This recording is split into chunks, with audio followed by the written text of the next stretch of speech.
Let's get loaded on Lansdowne. Oh, sneaky. In the podcast biz, we call that timing. Wow. That's terrible. Just stop right now. Just first and last episode. the podcast biz.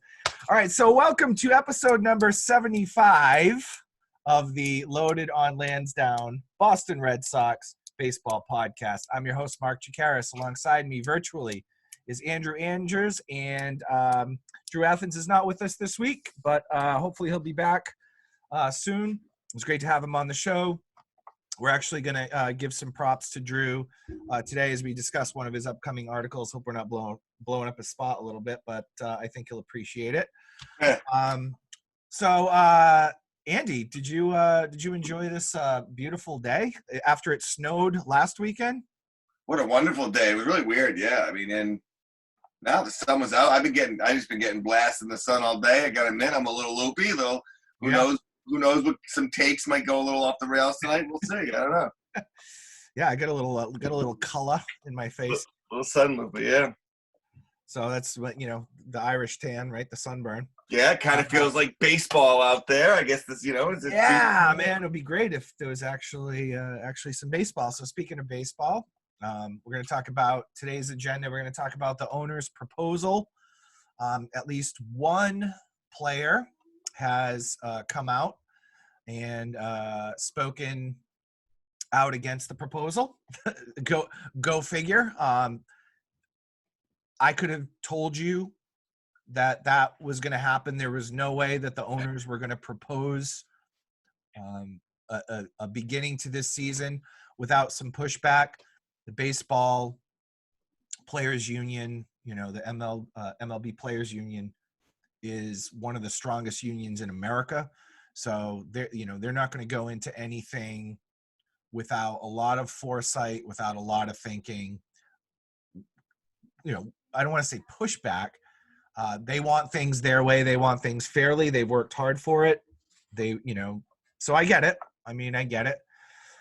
But we can discuss that because I think like anything else in today's world, there's not enough compromise. So, let's see if both sides can come into some sort of agreement. We'll talk about Rob Manfred's plan, specifically to test players, which came out, I think, yesterday evening. I just read about it. I'm not going to lie. Read about it about 15 minutes before the show started. I hadn't seen anything on it. I got a bunch of updates today from MLB trade rumors, but, between work and enjoying the day, I didn't really take time to read it until we started to get prepared for the show. Yep. Yesterday, I did a Zoom, not me personally, but season ticket holders were invited to do a Zoom with Xander Bogaerts, Eduardo Rodriguez, Rafael Devers, and third base coach Carlos Feblis. We'll talk about that. And then we're going to piggyback it to the Zoom last week with JD Martinez, JBJ, and Andrew Benintendi. And finally, we are going to talk about whether a beloved Red Sox player was overrated or not. A recent Red Sox player. Well, I guess, is it recent now? I don't know. We're getting close to not being recent. Yeah, we'll get there. We're getting to the non-recent maybe part. So real quick, the owner's proposal basically is we outlined this a couple of weeks ago. It's an 80-game season. Yep. It would start in early July. I think they actually said July 1st. And there would be three divisions. I think it's 14 teams, right? Andy would make the playoffs. Is that? Yeah, it's a crazy number. I believe it was 14. Yep. So basically, half the league makes the playoffs. You have less of a regular season. You have more of a playoff structure. All DH. Yep. All DH. Which seems to be the only thing they've agreed on. Right. Exactly. That they haven't had an issue agreed on. That was the one thing everyone was like, all right, cool. We can do that. Absolutely. So they do that. and then they'd have an extended playoffs, and of course your eventual World Series champ, which would kind of, I mean, I wouldn't. Would you take anything away from a World Series champ this year? Would you be like, because there are going to be people out there that are like, wow, it was the COVID season of 2020. So, I mean, it's a marathon and not a sprint. That stuff that stuff always comes up, but those whole asterisk things, they last for like 20 minutes once the it's in every sport. Once the championship's over, a year later, no one remembers that, it was a short season. It's happened with, strike seasons. Abbreviated seasons in baseball. It's happened, abbreviated seasons in the NBA. Everyone comes back and everyone plays. It seems like it's going to be this big problem, and then no one really remembers about it at all, to be honest. Yeah, I think, I was a little kid, and I don't really remember baseball till I was like about 7 years old, but I think it was the 1981 season started with a strike. It started with the strike, and then they figured it out, and then they played a season. And it was no one talks about that like a black mark on the history of baseball. I mean, come on. I remember my Topps cards, right, the next year, because that's when I started to get into baseball, was like 1982. And, they had like the league leaders in home runs, and there was like 4 dudes, and like Dwight Evans was one of them. Dwight Evans was my favorite player growing up. So I was like, Dwight Evans led the league in home run. He hit like 22, right? Yeah, you barely did. Yeah. and he split it with 3 other dudes. But yeah, I mean, I don't take that away from any team that would accomplish that goal, especially considering what bizarre times we're going through, whatever.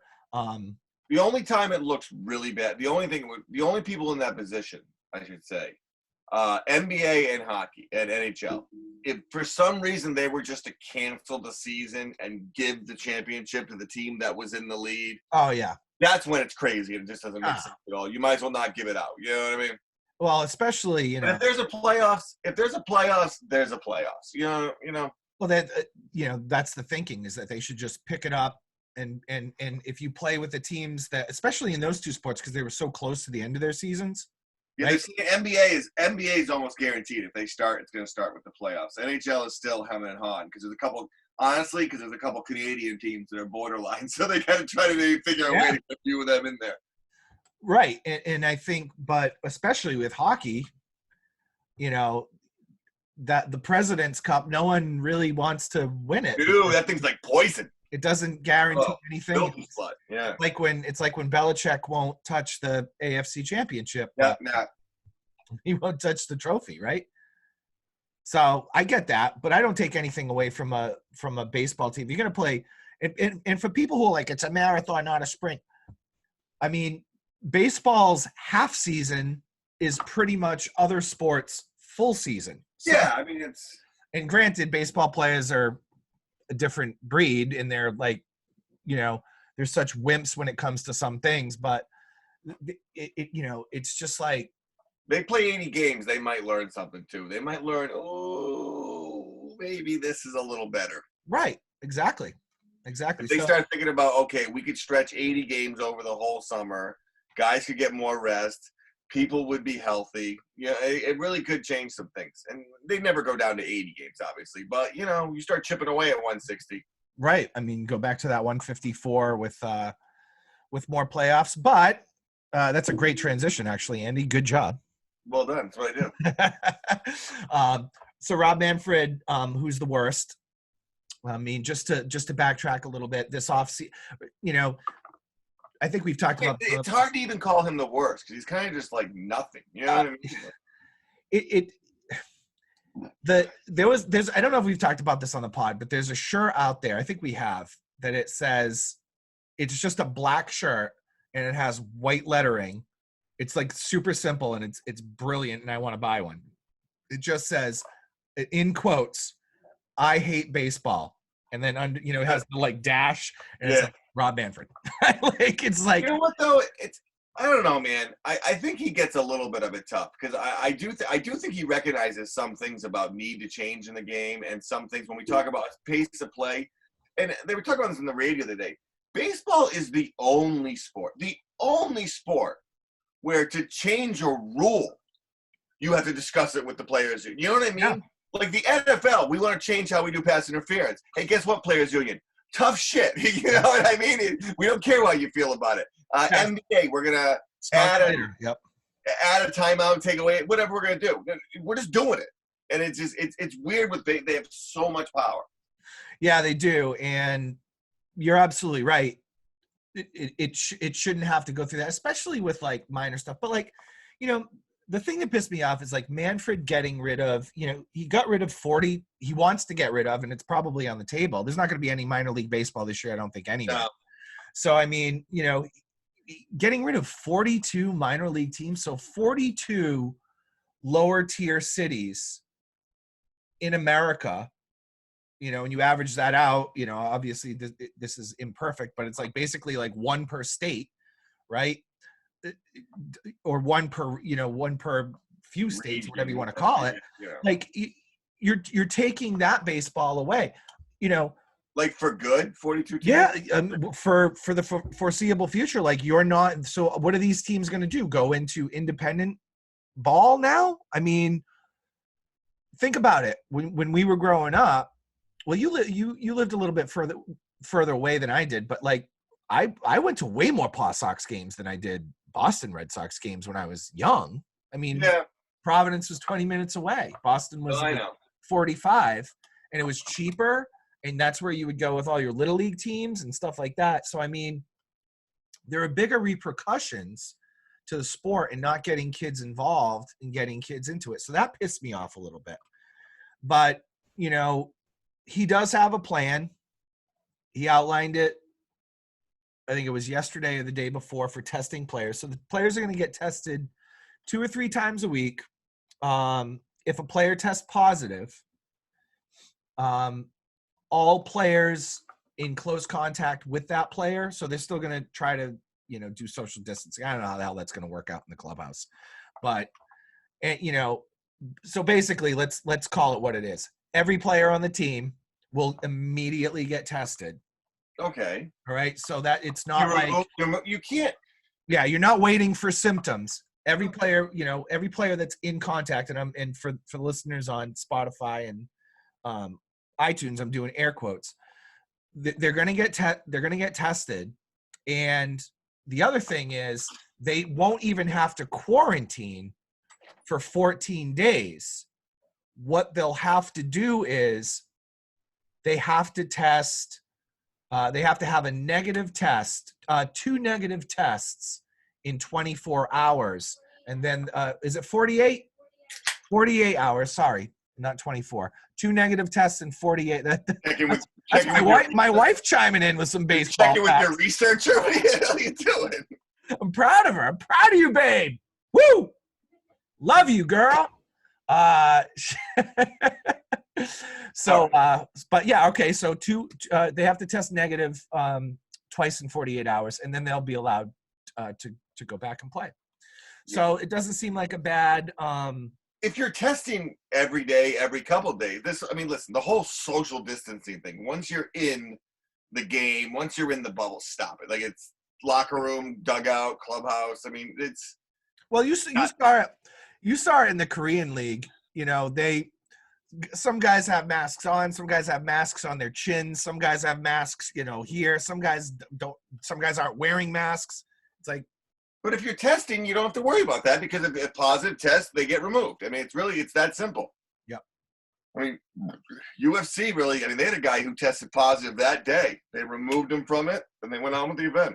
Yep. So that's his plan. And then let's talk about your boy. What do you always say? What do you say he already has anyway? Blood disease. No, he looks like this feeble. Okay. We're talking about, what's his first name? Blake Snell. Blake Snell, who I really think is a good pick. I love your, because we talk about this guy on the podcast a lot, and it's just amazing. I'm a fan of Blake. I always have been. But I swear to God, when I heard this dude talk, bro, and uses my life, and I was so conflicted listening to this because I do kind of get what they're saying. You know, this idea the owners are like, well, we're going to lose money. It's like, owners, when you have really good seasons, you're not giving more money out to the player. You know what I mean? Oh, so you don't make as much as you normally. They keep it. Well, we're losing $4 billion. You're not losing $4 billion. You're going to profit $4 billion less. Right. You know what I mean? Right. You still profited. You still made $10 billion last year. So there's still 6 floating around. Right. So I do understand this idea of like, the players shouldn't have to make sacrifices so the owners can make money. You know what I mean? That's insane. So here's then you have this guy. You want to hear Snell's comments? I do, please. Okay, so I'm gonna read this. It's from it's from the internet. So Tampa Bay Rays star pitcher and former AL Cy Young winner Blake Snell made news earlier this week on Twitch by indicating he's playing video games while he's. First of all, yeah, thank you, Twitch. Okay, this is what we're doing. Video games. We're gonna get back to video games in a minute when we talk about our next topic too. So, anyway, indicating he does not want to risk his life by returning to work during the ongoing pandemic for pennies on the dollar. And again, as normal people, we can sit back and look at that and be like, okay, well. So you're not making $20 million a year. A lot of pennies. You're going to make $3 million a year, and we can, do our boo-hoo and everything else. But in defense of these guys, right? There is a certain standard of living that they have, or they. Oh, they get a nut. They expect, right? The monthly nut is tough for these guys, right? And a lot of them when they retire are broke, right? And they go out there and they buy the houses and the pools and the cars and everything else. And I'm not trying to be boo-hoo, don't get me wrong.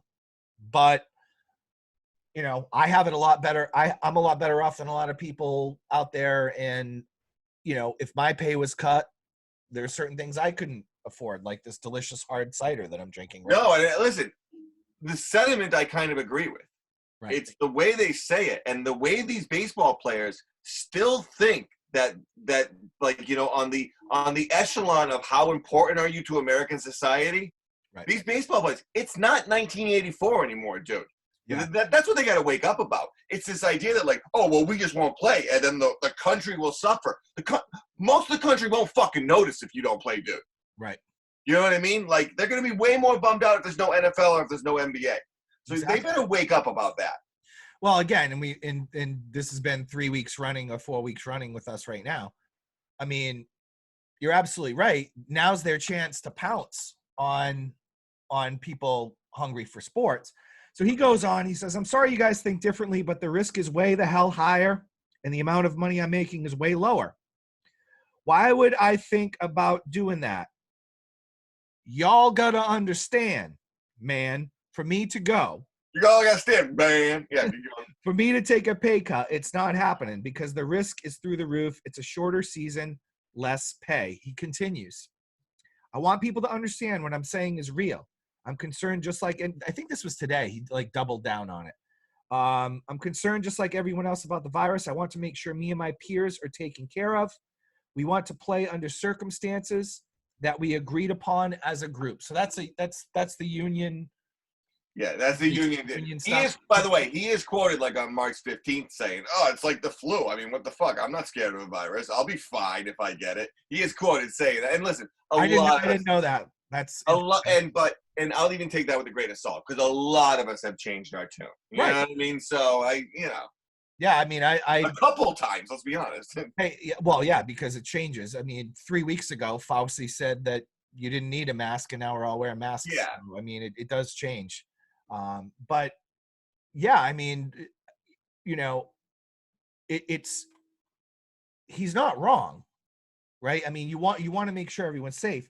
He says, I will play if I get 50% and we play 50% of the season, but to accept making less than that and with more risks for our health, it's not fair to the player. So I totally agree with that point. I mean, I do agree. Yeah. I can't stress this enough. They should get per diem, however many games they play. That's what whatever their salary was. That's what they should get. They shouldn't have to worry about the bottom line for the owners because that's not their problem. I 1,000,000% agree. But it's just this constant, these baseball players who are just completely, they're on the radio they were playing from a couple years ago when they were trying to do the pitch clock. And you got David Price. I don't care. I'm going to take as long as I want. Just these tone deaf players. David Ortiz too. Yeah. It's like, get in the box, stop stepping out, yada, yada, yada. He's like, I don't care if I get fined. It's like, we want the game. I got to bring my kid home. Okay. Can we step it up a little bit? No, it really seems though, like the Major League Baseball PA, they're like, the class, and this is the douchiest friggin' analogy ever, but they're like the fucking dudes on the Titanic still playing the violin as it's going down. They refuse to even kind of maybe acknowledge there's an issue here. Right. And man, if they do not get this figured out and take advantage of the time they have right now, can you imagine if they try to start, I don't know, a week and a half after the NBA playoffs have already started? Oh, that'd be real exciting baseball right there. You know what I mean? Game 1 in July. Oh, no, I'm sorry. I have an NBA playoff game to watch tonight. Yeah, so that's what America's going to say. Yeah, and plus it's baseball. So, they're gonna be like, June, we'll start June 1st. We'll start pitchers and catchers again. Oh, they're gonna need a month to get all that. And then, it's like, get out there. You're gonna throw starting pitchers on average will throw like 70 innings because only the good ones throw 200 innings, and you're not going to get that, obviously. No, you have a lot of guys in good shape for the whole run. Yeah. So get out there and get done what you need to get done. There's a lot of talk though that this is really a part of it is what's his name, Clark, the president of the Players Association right now. Yeah. He apparently the last couple times negotiation wise, he's really taken some hits. He's really looked bad. He's really lost some of his there's been rumblings about. Yeah, so I think this is really it's almost like the players need a win right now against. They feel that way because of a lot of stuff that I don't even really understand. Think like recently things that involve like the foreign players' money and the compensation picks and all that bullshit that apparently it's really been tucking it to the players the last couple times. So they're trying to get a win right now. I don't have a problem with the players getting paid for their spring training time that they've already put in. I don't, you know what I mean? Like the February into March, you can prorate that too. I mean, I have a problem with that. Well, the owners are already looking to pay them less, so I don't think they're going to pay them more for their new. Well, I mean, they were working. They were getting prepared for the season. I don't know. You have mandatory reporting dates. They reported on those dates. Yeah. But I don't know. All right. This is a tough time to make a stand.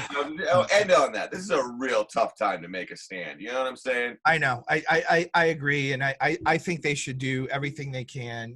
And to Snell's point, I don't think it has to be like for the love of the game stuff. Snell's got at least 3 more years of a guaranteed contract. So it's not like he's one. I could almost understand if you're one of these guys who I'm a unrestricted free agent next year. I got to have a really good season. I need to be healthy. I need to, because you could show up, you could get COVID, and that could ruin your season. Right. You know what I mean? So I do get that. Yep. He's got guaranteed money next year, the year after, and I believe a third year after that. So shut the fuck up. All right. On that note, moving on to my Zoom with Xander Bogaerts, Erod, Eduardo Rodriguez, and Rafael Devers. And third base coach. Don't forget third base coach. Third base coach Carlos Feeblis. All right. So. No, what was his reason? Was he the translator? No, they did have a translator though. Okay. But they only needed a translator for Devers. Okay. The rest of the guys speak fluent English. I don't want to sound like an asshole. Who's talking to a third base coach? Well, let me tell you. I mean, here's the deal. Last week with Tom Goodwin, dude was hysterical. Really? I mean, he was hysterical. JD Martinez last week, personality plus. Okay. Jackie Bradley Jr., very eloquent, very forthcoming, added a lot and contributed a lot to the conversation. Good. Well, he knows that he's not, he's not going to get caught. He can't contribute on the field, so he's just contributing to. Come on, stay off him. He makes some great catches out there. So those are important. The best center fielder the Red Sox. Now, hey, listen, I will give you, in only an 80-game season, those big catches are worth double now. He goes on a streak. Forget about it, right? All right, but so they were good last week. Andrew Benintendi, man, it was like all these girls who are like, oh my God, he is just so hot, and his hair, and it's Benny biceps, and his, oh my God, he is a dud, bro. He's a dud. He seems like the kind of kid who, around age like 9, it was decided he's going to be a Major League Baseball player. From that moment on, he was just like the gymnast in the fucking Olympics. You know what I mean? He just pulled out of regular society, almost like Soviet Russia. He just pulled out of society and just, we have the technology. Just the next scene you have, he's got that big mask and he's on the treadmill running with the oxygen. The books are closed. You don't need those anymore. By the way, no. Well, I have to finish my math homework. They're like, oh, Andrew, no. Andrew, you don't have to finish your math homework. Get in the cages. Yeah, really. By the way, my wife just rolled in and said that it is 24 hours, not 48. What is again? The two tests. Oh, yes. Negative. Right. So I was right, as usual. No. Fair enough. But so in any case, so Benintendi was a dud. Goodwin was great. The rest of the guys were great. Man, this Zoom, man, with Bogey, Erod, Devers, and Feebless. So Erod was funny, and I mean Erod was kind of the highlight of last week's one because he. You didn't even know he was on it. Yeah. He did the D-bag and he dropped F-bombs and then Sister Teresa, literally Sister Teresa asked a question. But he was pretty funny. He gave some insight.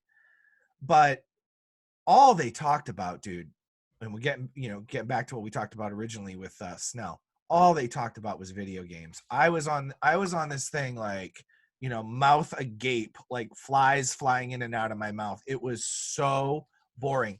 Devers, I mean, he's only what, 21, I think? Yeah. 21 years old. Just offered up nothing. He's just kind of sitting there like looking. Feebless was okay, but he wasn't. I mean, Goodwin just stole the show last week. But they do this thing where they ask them what they're doing in the off season, and it's like not much. We're spending time with the family and playing video games and trying to stay in shape. So they're obviously all like working out. They're hanging out with their family, and they're trying to get through this like we all are. But then they take questions from the season ticket holders. And there's like a chat or whatever, and they take some questions, and then later, this is I think this is what you're going to see now because I think it's going to be a weekly thing. And then they do this thing where it's like rapid fire, so it's like the first thing, favorite breakfast cereal, like all this mundane, like. But dude, they can't answer the questions, nor can they elaborate, even if they don't. Like have an answer. Does that make sense? And is this like a language issue or no? Because it was Benintendi couldn't do it last week. Have no opinions. It's not a racial thing. It's not a language thing. It's not a cultural thing. It's just a baseball player. To your point, right? Like you hit ball and throw ball from age 10. Like it's that somehow Russia is playing baseball. What's your favorite TV show? Sports Center. Right. It's like dude, if they can even get there, it's like, what, one person was like, have you learned to cook any new dishes? And all 4 of them were like, no. Like, make something up. Elaborate. Be like, look, I haven't, but Be like, my wife made me a. I learned how to put Eggos in the toaster. Ha ha ha ha ha. Everyone giggles and you move on. Like, no, I didn't. But yeah, to your point, right? Like, I tried to make a Eggo and I burnt it and it almost set the house on fire. Ha ha ha ha ha. Like, can you guys give? Like, they literally would be like, nah. and just like any listeners or viewers to this, the awkward silence was like it was deafening. I was just was there like, a moderator or were they just there? There was, and it's just awkward for him because of course he's in the media, so he knows how to fill time and he knows how to talk about stuff. I mean, it was brutal, dude. And all they talked about was video games. So one of the things that they keep asking is, have you picked up any new hobbies? While you're talking to baseball players, they don't have any new hobbies. They play baseball. And the other thing they play is video games. That's all they talk. They're like, so Erod and Bogey play 3 hours of video games a day. They're like, so they do their workout. They wake up, they spend time with their family, they do their breakfast, then they work out, and they play video games for 3 hours. Really? Yep, 3 hours a day. Like the same game, different. They do MLB The Show, and they do Fortnite. So Fortnite and MLB The Show. That's what they do.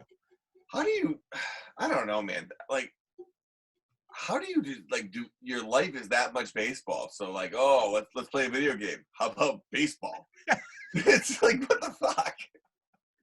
But they do, and they were showing. They had the they went to like the other screen that you can do on Zoom, like a screen share, and they were showing highlights of Erod playing as the Red Sox and like Bogart's playing as another team, but like Erod was Devers because he's at the plate and he was hitting home runs, and like everyone was like, wow, Devers, that's a great shot. And I'm sitting there like, oh my God, this is so boring. Maybe getting the video games out of the clubhouse was harder than we thought then. It evidently. We were kind of poo-pooing like, well, get rid of these things. Maybe it was like get the meth out of Georgia. You know what I mean? It was just as tough.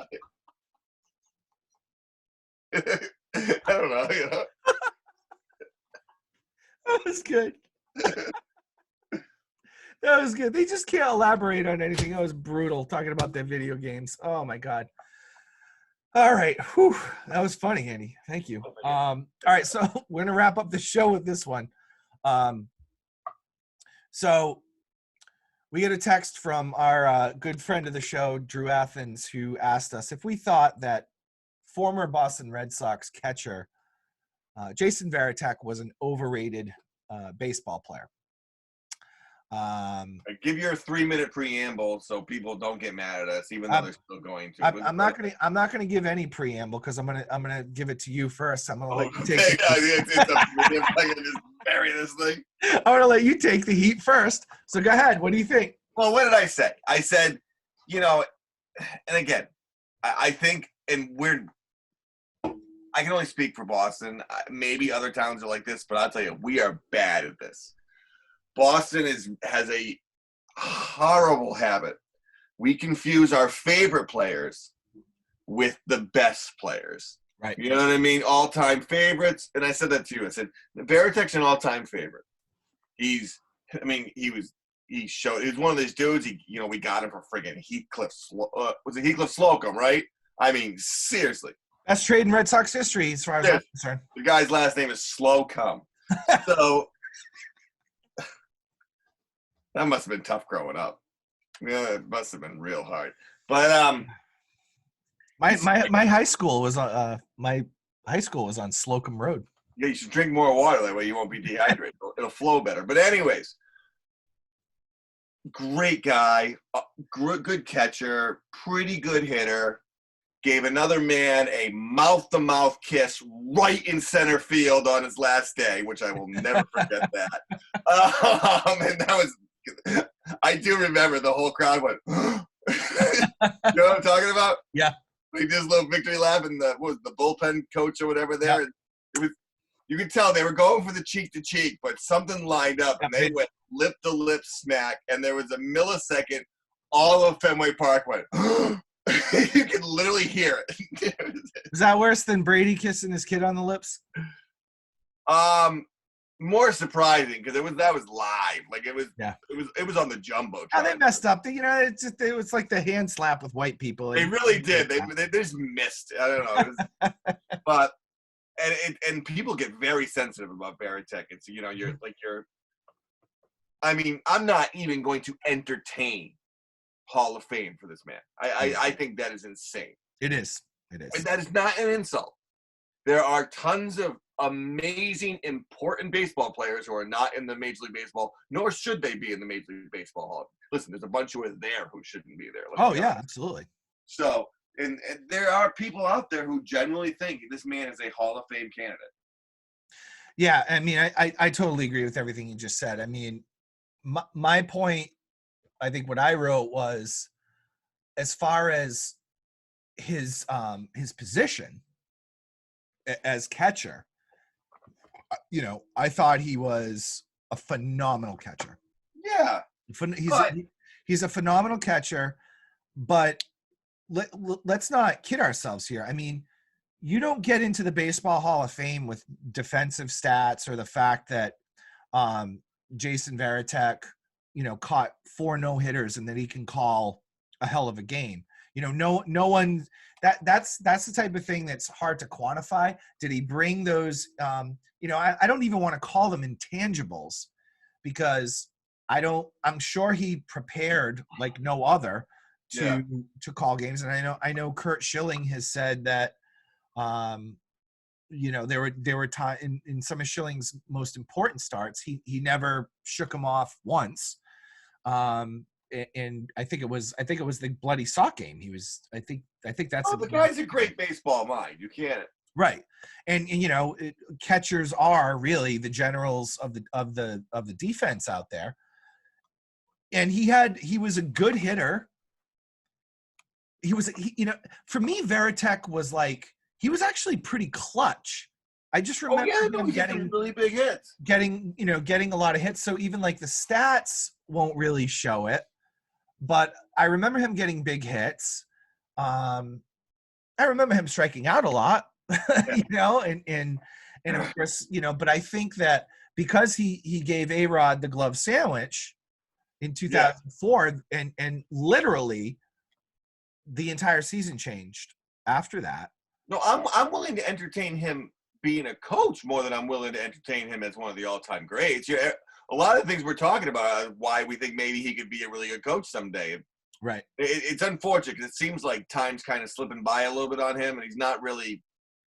You got to be involved. You know what I mean? Right. And you got to work. It's very rare someone just gets plucked out of nowhere and becomes a coach. You got to kind of work your way up, and he just doesn't seem like he's willing to put that time in. You know? Yeah, and I mean, you made your money. What are you doing? Right, and he's kind of like around. Yeah. Right. More of an ambassador kind of now, you know. But he's not like a bench coach or anything. But no. Yeah, I mean, I think he's one of the Red Sox's all-time great catchers. I mean, you know, it's what is it? You know, Fisk, and then probably him. To be quite honest with you, I mean, it's Fisk. It's not it's not an amazing list, no. Right. But yeah, I'd say Fisk and Fisk. He did it mostly for other people. Right. You know what I mean? Like it's really played way longer for the White Sox than he did for the Red Sox. Fisk is better, but I'll say Veritek's more important to the Red Sox than Fisk. Yep. I mean, you know? Yep. He's got the titles, and you know, he's got the 2 titles. He's got the 4 no-hitters, and you know, a lot of heart.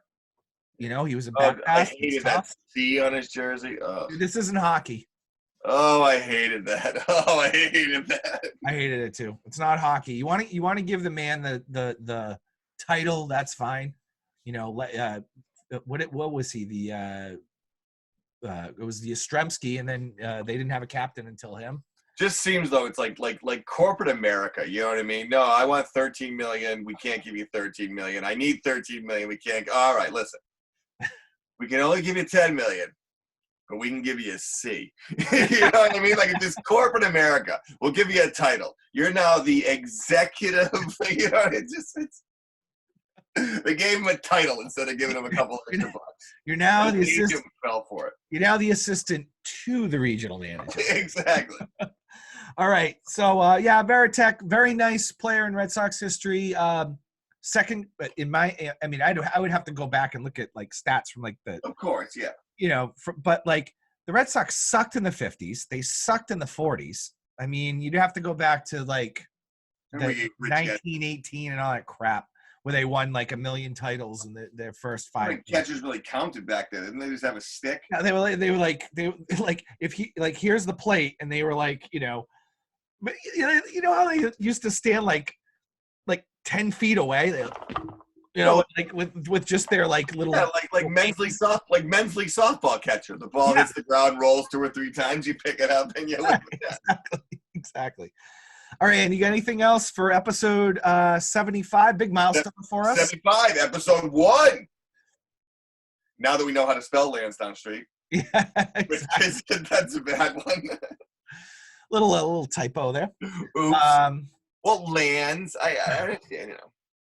It lands on the street when like they hit the homers. I don't know, guy. All right, you got anything else, Andy? I do not. I'm interested to see how this thing turns out. I think they're going to have to figure out a way. Right now, the owners want 50-50 split. Players are not in for that, so we'll see. All right, yeah. I hope baseball can make it happen because it's a very important year for them to do it. There's a lot of turmoil in the baseball world, not even COVID related. Again, talking about the minor league stuff. I mean, I just think it's time to pounce. And if you have the resources, you need to make it happen. So definitely. All right. That's a wrap. We will see you next week. All right. Peace.